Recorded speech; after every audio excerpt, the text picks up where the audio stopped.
Hola, bienvenidos una vez más al podcast Hermano Mayor. Y en esta ocasión tenemos un invitado muy especial a quien agradezco mucho por esta oportunidad de conversación.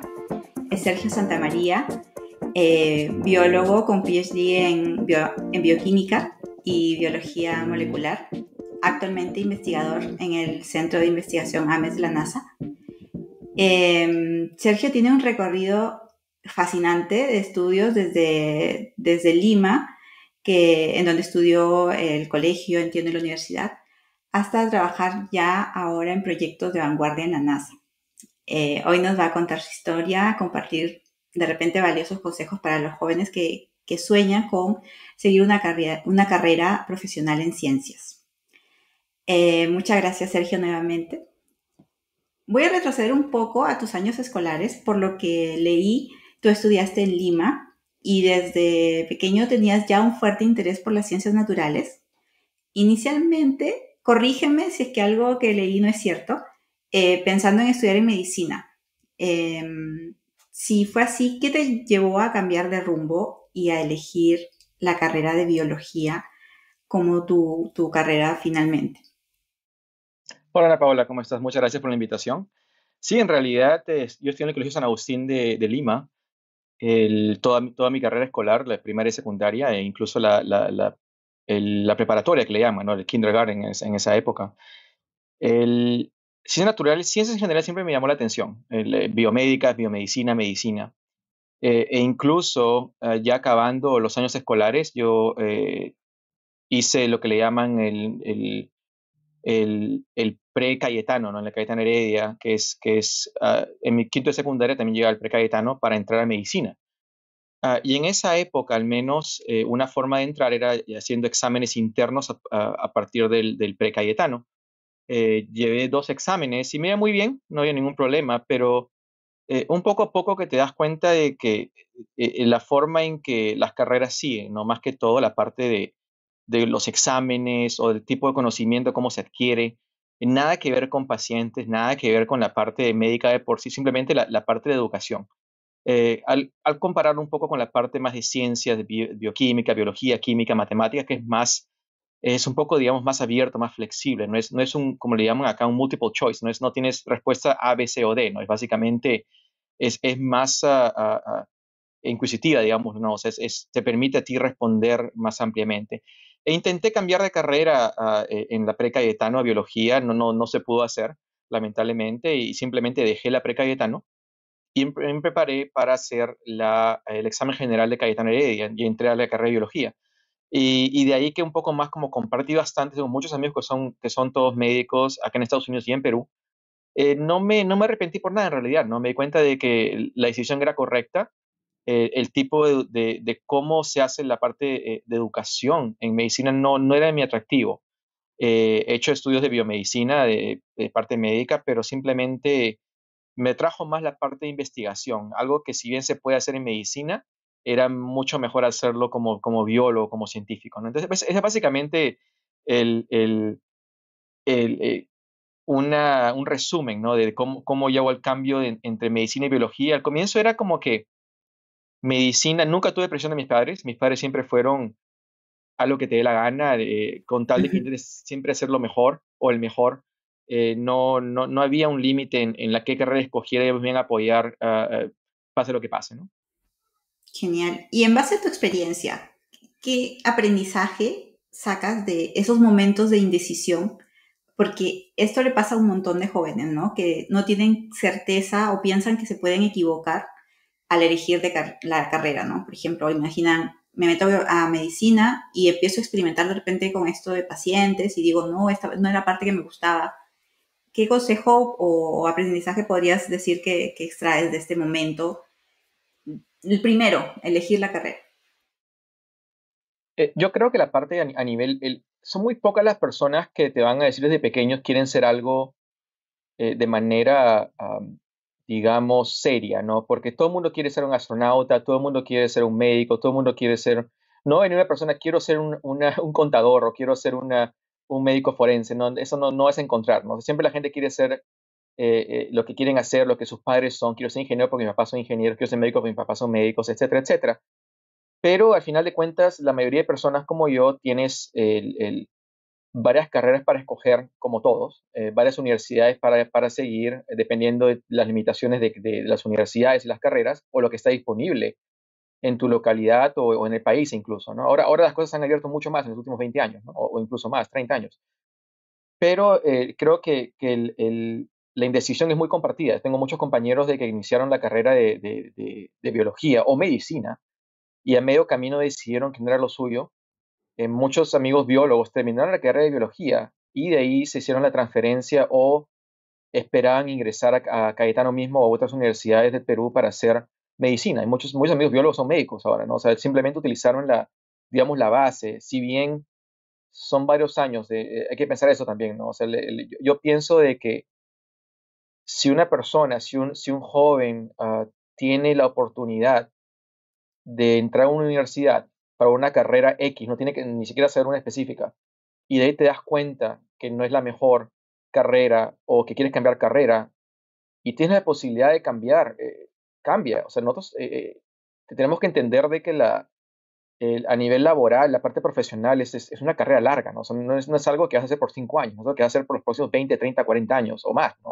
O menos, dependiendo cómo te va, ¿no? Pero yo creo de que entrar a una universidad o entrar a un instituto o ser una carrera técnica, hay que entrar primero, experimentar, tener esa experiencia y de ahí decidir, ¿no? Si sigues de frente o quizás es mejor dar un paso al costado, buscar otra oportunidad, ¿no? Que en realidad yo no veo problema, a menos que sea de tipo económico, ¿no? Que pasa bastante, ¿no? O sea, no es simplemente, no es simplemente a nivel económico, también hay presión de varios amigos que tienen presión familiar de que los padres no quieren que den una carrera u otra, pero hay una edad que llegas de que ya puedes hacer tus propias decisiones, ¿no? Entonces, yo creo de que experimentar a nivel de carrera no hay ningún problema, ¿no? Se hace bastante acá en Estados Unidos, a nivel de profesionales incluso, ¿no? Yo nunca pensé que iba a trabajar en cosas espaciales, hasta que se dio la oportunidad y no me arrepiento por nada de hacer ese cambio, ¿no? Que es un cambio significativo de lo que hacía antes, ¿no? Que era en parte más biomédica. Entonces, yo creo que sí, yo creo de que si tienes algo que te gusta y tienes la oportunidad de hacerlo en el Perú, en el extranjero, hay que intentarlo primero. Y si ahí te das cuenta de que no es lo que tú querías hacer, es parte del proceso, es parte de la carrera profesional, ¿no? Perder 1 año, 2 años, 5 años no es en realidad, no es en realidad el resto de tu vida, ¿no? O sea, hay que buscar la carrera, la profesión que uno le gusta, ¿no? Claro. Antes que nada. Acabas de mencionar que nunca imaginaste trabajar en la NASA, me imagino.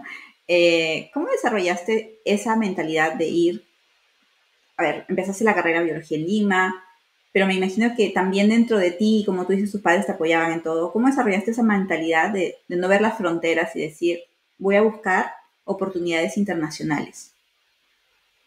Pues estamos hablando del año 2000, pucha, yo entré en la Universidad Cayetano Heredia en el año 97, si no me equivoco. El, y yo entro a hacer investigación de mi segundo año de la carrera, de 5 años, ¿no? Digamos, experimentos de laboratorio o salidas de campo en biología, que es bastante rápido, ¿no? Yo quería entrar a hacer investigación lo antes posible y tuve la oportunidad de hacerlo con mis mentores, los doctores Osvaldo Ramírez y Marita Arana en Cayetano Heredia. Todo tiene que ver con ecología, o sea, yo viajaba bastante a diferentes zonas de la costa, sierra y selva, o sea, la selva del Perú, haciendo estudios con animales, ¿no? Haciendo estudios de roedores silvestres a diferentes niveles de altitud para ver los efectos de la altitud en organismos vivos, ¿no?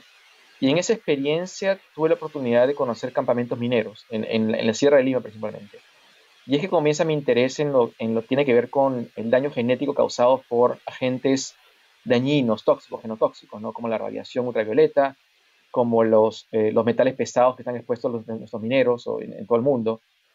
Y apliqué a un pequeño fondo que se me dio la oportunidad me gané un fondo pequeño en Cayetano Heredia para hacer los estudios con mineros de la Sierra de Lima y también con agricultores de otra parte del Perú.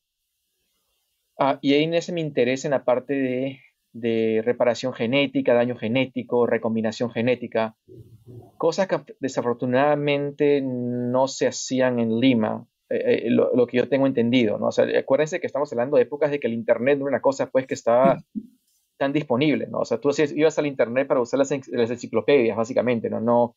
No se usaba el correo electrónico como se usa ahora, no había un acceso a información tan fácil como es ahora, ¿no? Saber todas las carreras que existen en todo el Perú, no era tan fácil.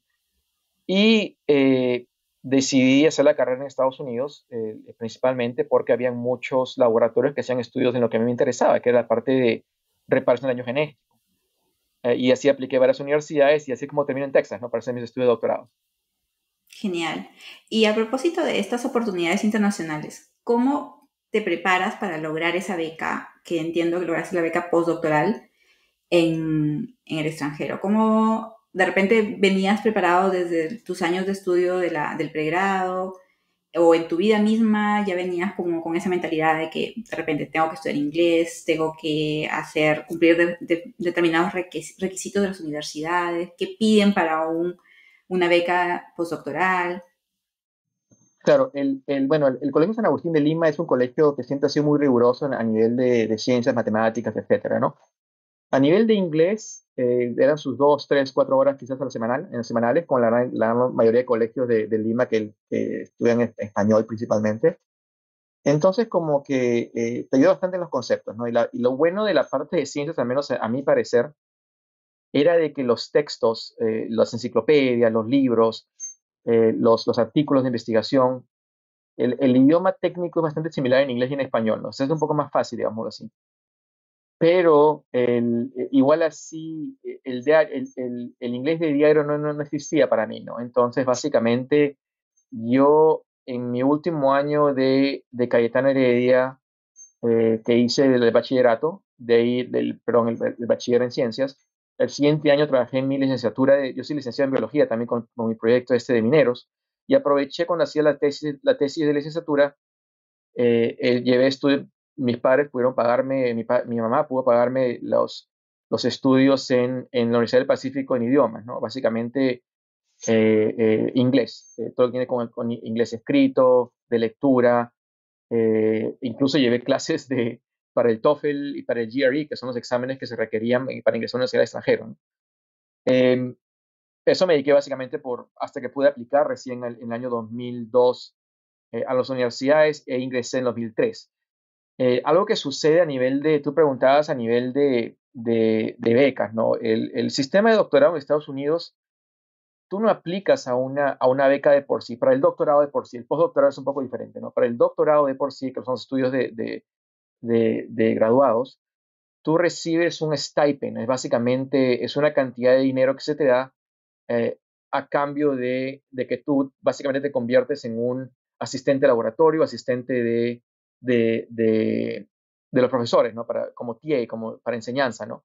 Entonces tú recibes un salario pequeño que te permite a ti pagar tus estudios, al menos en ese momento para mí, así como también pagar mi subsistencia, ¿no? O sea, básicamente eres independiente con un poco de dinero.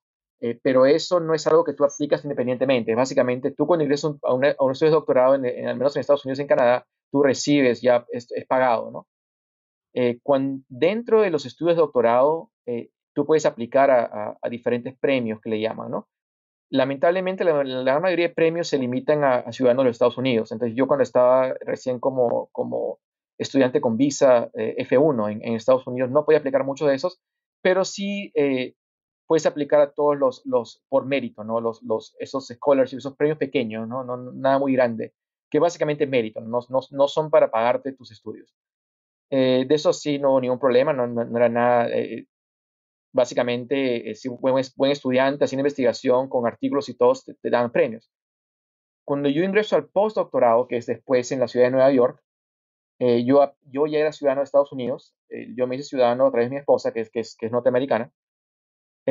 Y ahí tuve la oportunidad de aplicar a becas de postdoctorado que se me dio una de la Sociedad Americana del Cáncer, que yo básicamente es una beca que te dan a ti, que te permite pagarte todo, tu computadora, lo que se necesita en laboratorio, así como también tu salario.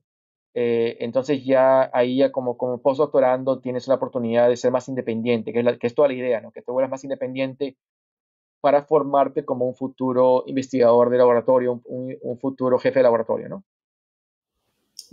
Qué interesante. Mira, me comentaste hace un momento que tú en Perú empezaste este estudio, esta investigación de animales nativos, luego fuiste viendo el tema de los mineros y la exposición a metales tóxicos y cómo esto influía o modificaba su ADN. ¿Cómo influye esta experiencia tuya en Perú para que luego termines trabajando en la NASA estudiando la radiación y cómo le afecta la radiación a los microorganismos en el espacio? Claro, en realidad yo cuando estaba en Cayetano Heredia, los 5 años de carrera me la pasé básicamente haciendo estudios de ecología y biogeografía con animales nativos, aves nativas del Perú. Y yo pensé que eso era lo que iba a hacer, en realidad, no haciendo estudios de ciencias ambientales o ciencias de ecología, biogeografía, filogenética, cosas más dirigidas a ese nivel, ¿no? Pero cuando hicimos el estudio con mineros y comenzamos a ver estudios más a nivel celular o de DNA, como dices, como que me abrió un campo que yo nunca en realidad, yo nunca me preparé para ser biólogo molecular. En Cayetano Heredia yo me ubiqué para ser básicamente un ecólogo, ¿no? Y un poco de laboratorio, pero la mayoría de mis estudios fueron de campo, fueron de campo, ¿no? Hacer estudios de salida de campo casi todos los fines de semana, ¿no? Con mis profesores. Pero cuando tuve la oportunidad de hacer de laboratorio, primera vez que yo agarraba pues una micropipeta de laboratorio, ¿no? Que son instrumentos que se hacen con biología molecular, con bioquímica. Yo nunca llevé clases de avanzadas de inmunología, ni de bioquímica, básicamente los básicos que te dan en Cayetano, ¿no? No me especialicé en eso, entonces yo cuando entro a la carrera de doctorado en biología molecular aquí en la Universidad de Texas, en Galveston, que está a 1 hora de Houston, al sur de Houston. Ahí que es que me expongo recién a hacer estudios como le llama acá, del bench, ¿no? Del laboratorio, de mesa de laboratorio. Y fue una experiencia interesante porque no tenía la experiencia yo de antes, ¿no? Pero me interesó mucho la parte de investigación, o sea, y tratar de entender qué es lo que le pasa a tu ADN, a tus células cuando se ven expuestas a radiación ultravioleta o radiación ionizante tipo rayos X, rayos gamma.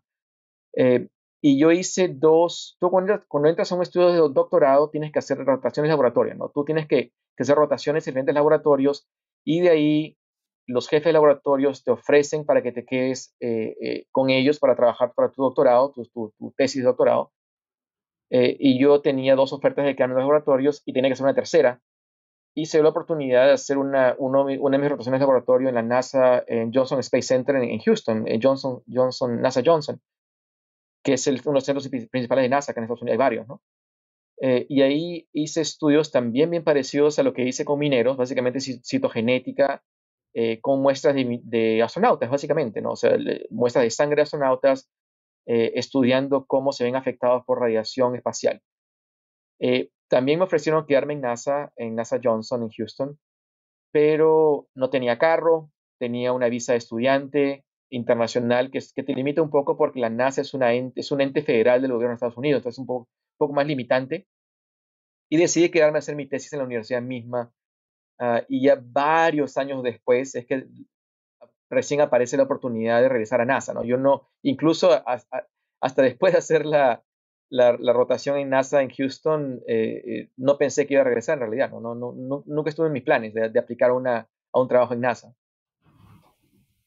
O, pero Básicamente, básicamente, no, básicamente es que era una situación un poco interesante porque el Centro Espacial Johnson en Houston me quedaba como media hora, 40 minutos de donde yo vivía. Y yo no tenía un vehículo, tenía el carro de mi novia en ese momento, entonces no, y tenía una visa F1 que básicamente necesitas tipo un chaperón, un acompañante ciudadano de Estados Unidos que te mueva por todos lados. Entonces no me gustó la idea. eh, me pareció en ese momento me pareció más atractivo quedarme a trabajar en el laboratorio en el que estaba ahí ya trabajando, ¿no? Pero la idea de trabajar en NASA siempre fue una cosa interesante, ¿no? Definitivamente es algo único. Pero recién te das cuenta ahí de que NASA no es solamente NASA Houston. Hay NASA Kennedy en Florida, está Cabo Cañaveral, está JPL en California, está NASA Ames, estoy acá en California. Hay más de 10 centros de investigación de NASA en el país, ¿no? Entonces, son cosas que incluso la gente acá no sabe mucho de eso, ¿no? Pero, como te digo, yo regresé a la parte biomédica. Yo me fui a Nueva York siguiendo la carrera biomédica, ¿no?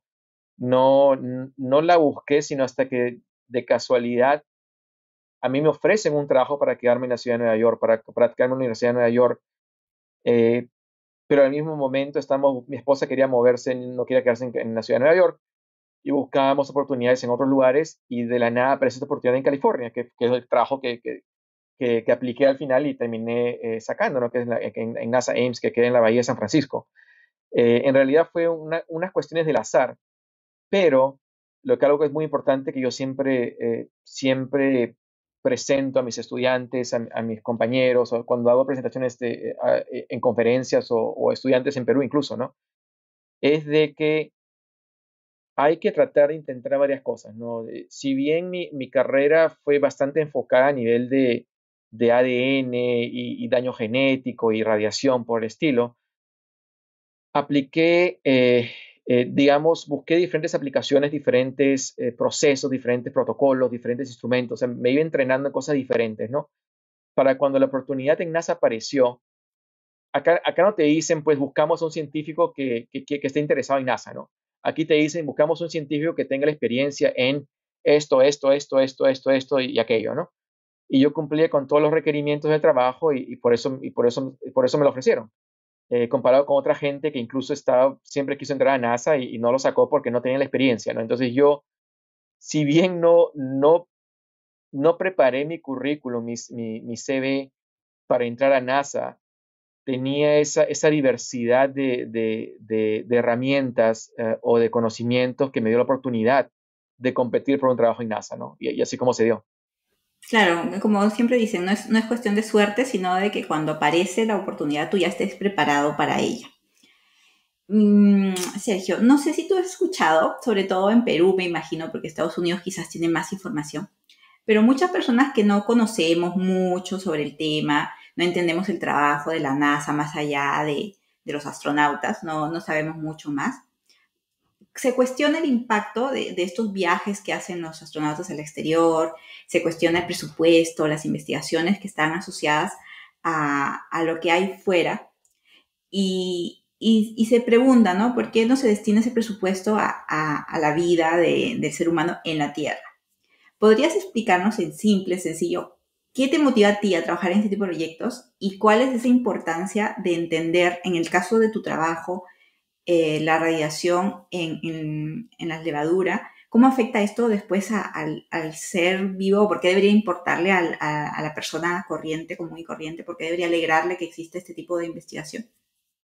Bueno, te respondo primero la parte del presupuesto, ¿no? Es bastante interesante. Son cosas que están disponibles para quien sea. Tienes que googlearlo y encuentras toda esa información, está disponible abiertamente, que es la parte del presupuesto de NASA, ¿no? El presupuesto de NASA es un presupuesto grande, ¿no? Es un presupuesto hablando de 20 y pico, 27, 28 mil millones de dólares, billones de dólares al año. Pero lo que la gente no entiende mucho es de que eso es menos del 1% del presupuesto del gobierno de Estados Unidos, ¿no? El ejemplo quizás más impactante es cuando lo comparamos con cuánto recibe el Departamento de Defensa de Estados Unidos, que son 700, 800 mil millones de dólares, mil millones. Eso es muchísimo más grande, ¿no? Entonces, el presupuesto de NASA es pequeñísimo en comparación con otros, ¿no? La gente mucho le gusta buscar algo de qué quejarse, ¿no? Le dicen, ¿por qué estoy pagando mis impuestos para que vayan? Gente de Estados Unidos, ¿no? Gente en Perú, no les interesa un pepino esto, porque ellos no están pagando por nada de NASA, ¿no? Pero siempre se cuestiona porque NASA es muy conocida porque es la agencia a nivel mundial que hace más cosas, ¿no? Si bien hay más competición últimamente, ¿no? Pero la gente tiene que saber un poco de que una cosa es lo que se le da a NASA, es por el gobierno federal, y otro cuánto es, y además cuál es ¿cómo le llaman esto? La inversión, el costo-beneficio, ¿no? Y lo que es muy conocido es de que muchas de las cosas que se hacen a nivel espacial, por ejemplo, muchas de las cosas que usamos nosotros acá a diario, todo lo que tiene que ver, por ejemplo, con tecnologías de protección solar para los ojos, los lentes de sol, lunas polarizadas, todo lo que tiene que ver no, el velcro, se habla mucho del velcro, pero el velcro no fue inventado para NASA, pero se usa bastante en NASA. También tiene que ver con los explosivos, por ejemplo, que se usan para las bolsas de aire de los automóviles. También, por ejemplo, todo lo que tiene con sistema GPS para los celulares. O sea, muchas de las cosas que la gente no entiende es de que todas estas tecnologías vienen de tecnologías espaciales.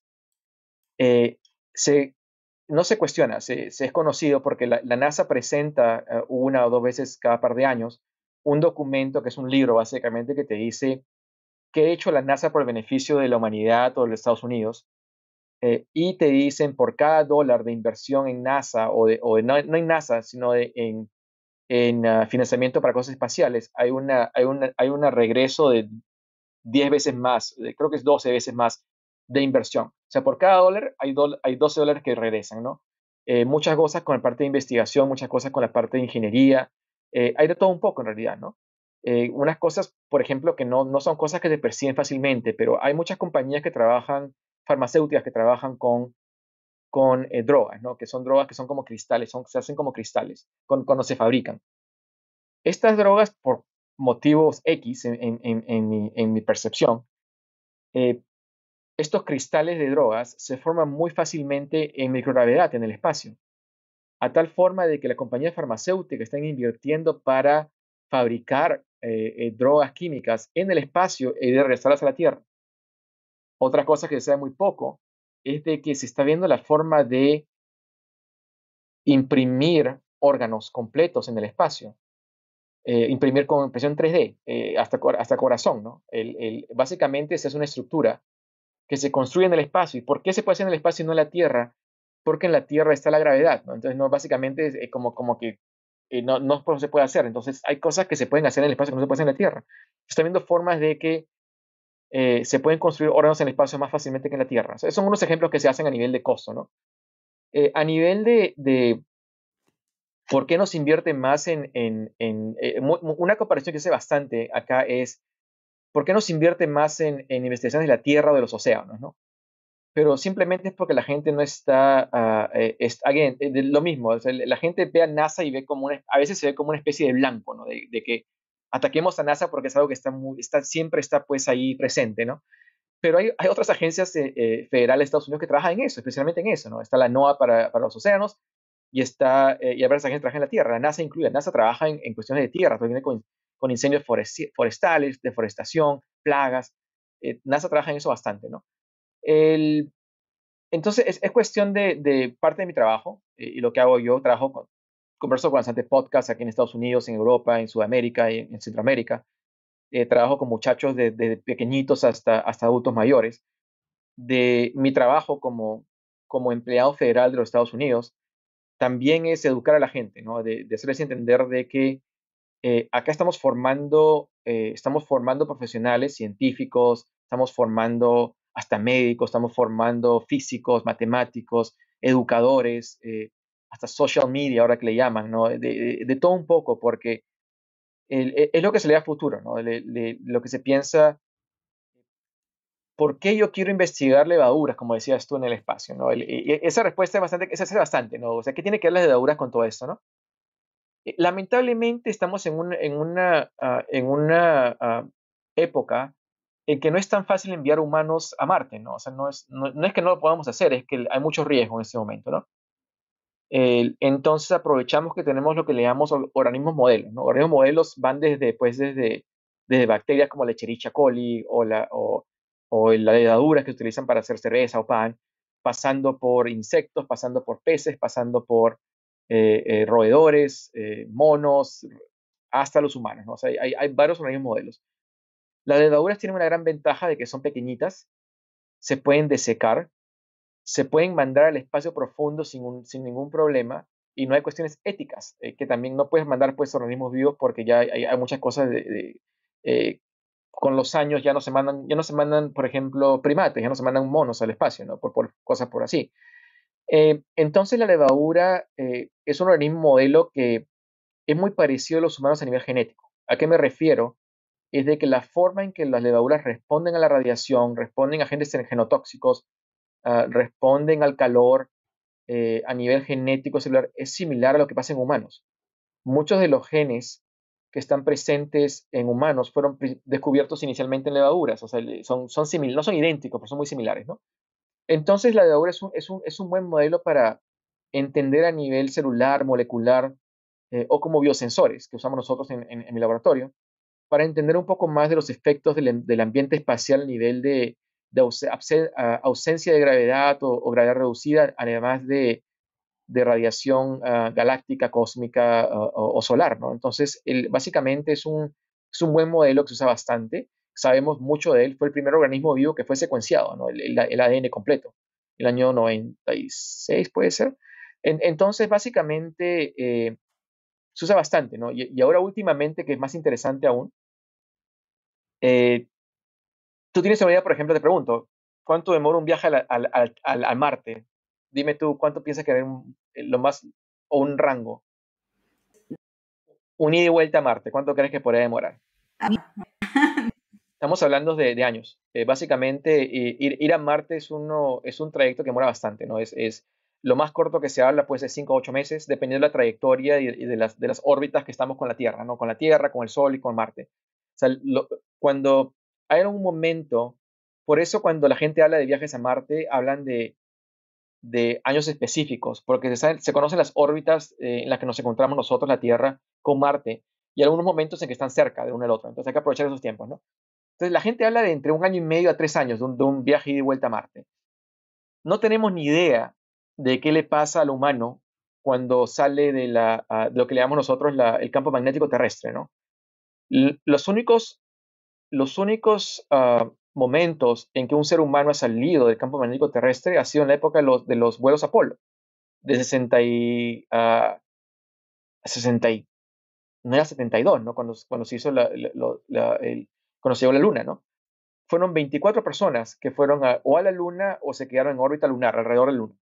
Fueron las únicas personas en la historia de la humanidad en que han salido del campo magnético terrestre, que es importante. El campo magnético terrestre es lo que nos protege a nosotros de los rayos cósmicos que vienen del universo, ¿no? Son esos rayos, esas partículas bastante energéticas, muy, muy peligrosas. O sea, si tú te vas a hacer tus rayos X te rompiste un hueso al dentista, ves todo a través, ¿no? Imagínate la potencia de rayos X, miles miles de incremento a nivel del daño que puede causar. Son partículas muy peligrosas. El campo magnético nos protege de eso, o sea, básicamente como que rebotan o se fragmentan. Pero la Estación Internacional Espacial, por ejemplo, se encuentra dentro del campo magnético terrestre. La Estación Internacional Espacial está acá nomás, está solamente a tipo 350 millas de distancia, o sea, es bastante cerca, ¿no? Es 500 kilómetros, es bastante cerca. Para mí, para mí ir de acá a Los Ángeles, creo que es más rápido si pudiera manejar acá al Centro Internacional Espacial, ¿no?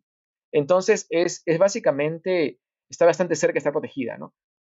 Entonces, ahí es cuando pensamos, ¿pero qué podemos mandar en vez de humanos? ¿No? Entonces pensamos en organismos modelos como las levaduras, como insectos, como esas por el estilo, ¿no?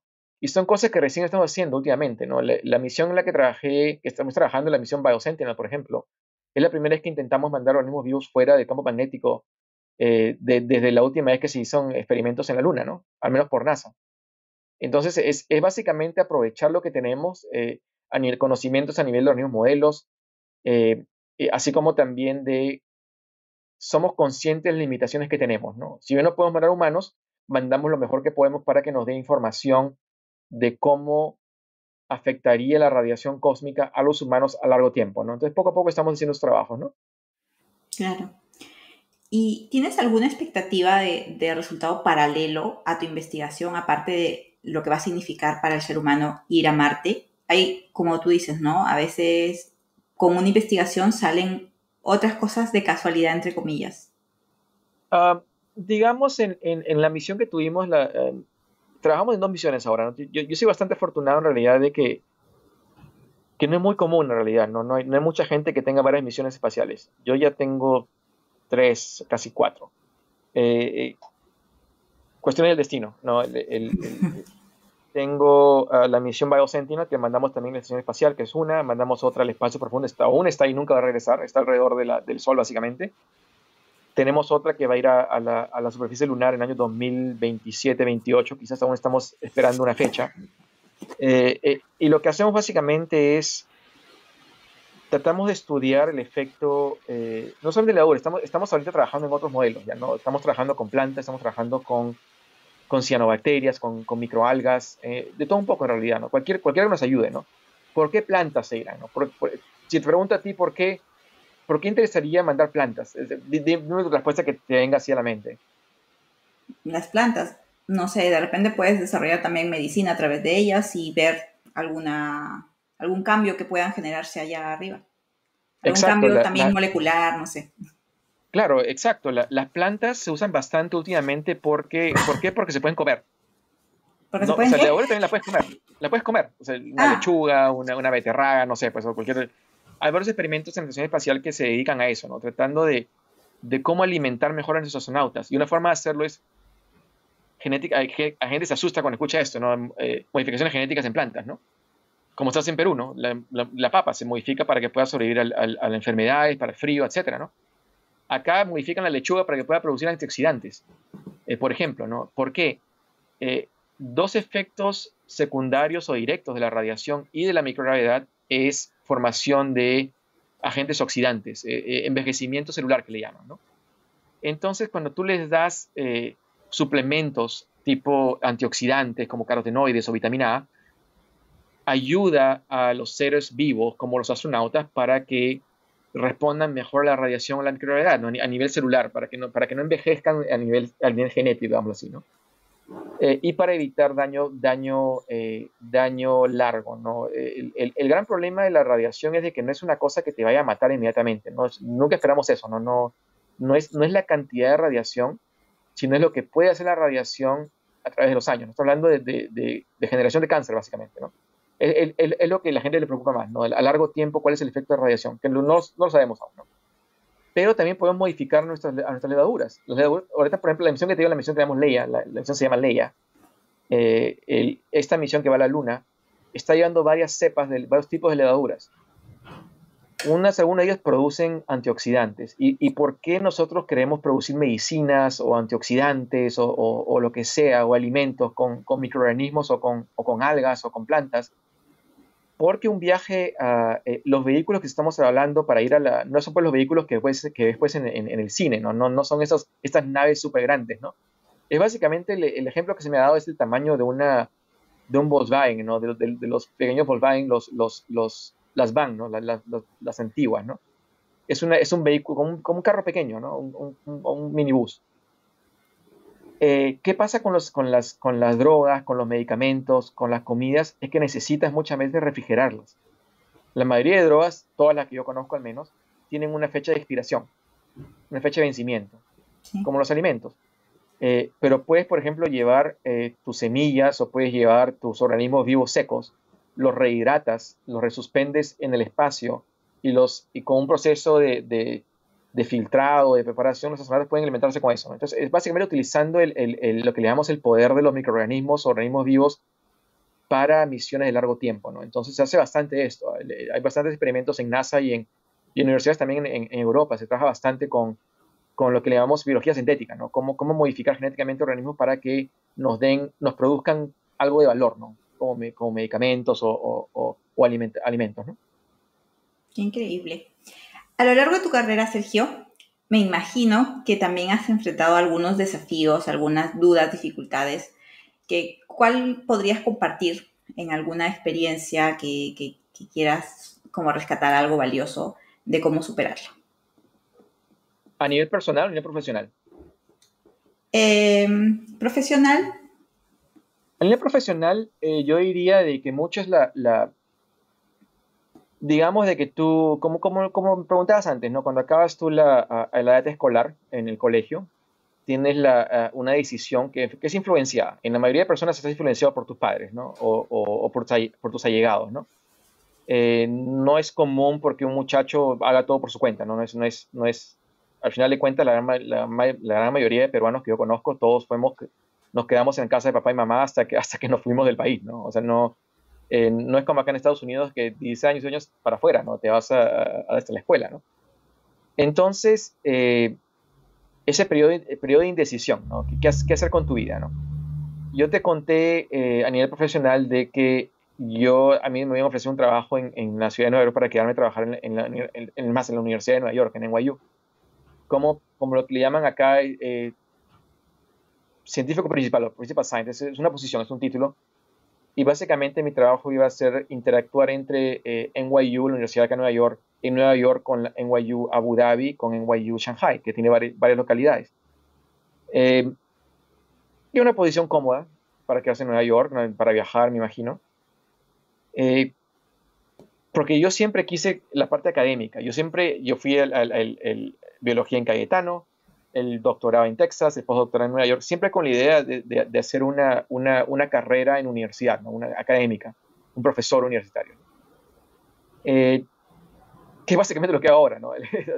Podemos hablar de eso si quieres, pero el, poco a poco te das cuenta de que las cosas no son como te las pintan, ¿no? Yo cuando estamos hablando del año 2000 ya pues, yo entré a mi postdoctorado en el año 2009, en el 2009 y el 2013. En esa época ya habían bastantes compañías trabajando o reclutando, como le llaman acá, reclutando investigadores para hacer estudios en compañías farmacéuticas o biotecnológicas, gobierno incluso, pero yo siempre quise la parte académica, ¿no? Y para para agarrar un profesorado que le llaman acá, no es algo tan sencillo, no tienes que aplicar. Tienes que aplicar y competir con un montón de gente, ¿no? Pero me di cuenta un poco de cómo era la parte de,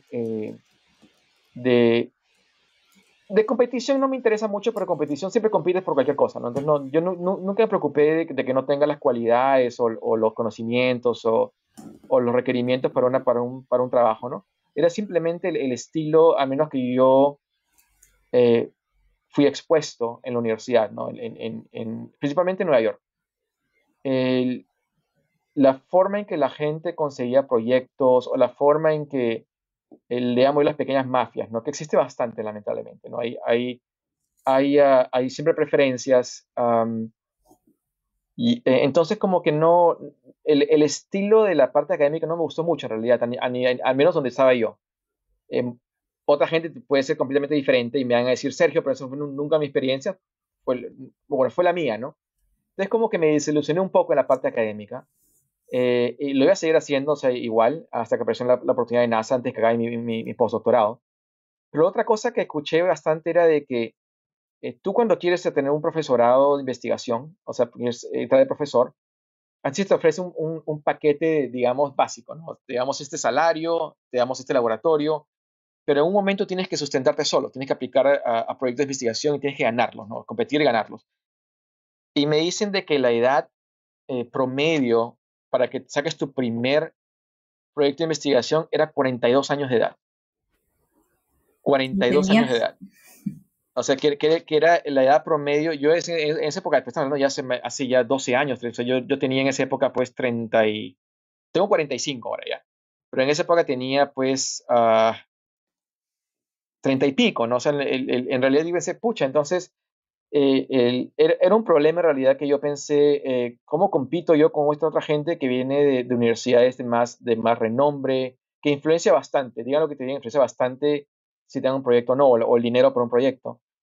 Eh, entonces con todo esto yo como dije, pucha, yo quiero seguir esta carrera o no. Entonces, am, si bien se me dio la oportunidad de quedarme en la universidad, decidí, apareció, está bien, esta oportunidad en NASA apareció de la nada, apliqué y en menos de 3 meses yo estaba en California. Entonces, y lo que hago bastante yo acá es bastante académico, ¿no? Pero el ambiente de colaboración, el ambiente de cooperación es mucho mejor acá que lo que yo fui expuesto durante mi carrera, ¿no? Hay más espíritu de colaboración, la gente es más joven, que importa. Acá hay más por mérito a veces, de simplemente porque tienes un nombre o simplemente porque eh, conoces más gente, ¿no? En realidad te expones hay gente que tiene, un ejemplo nomás, no voy a decir nombres porque no me gusta, pero hay gente que está en financiando laboratorios por oligarcas rusos.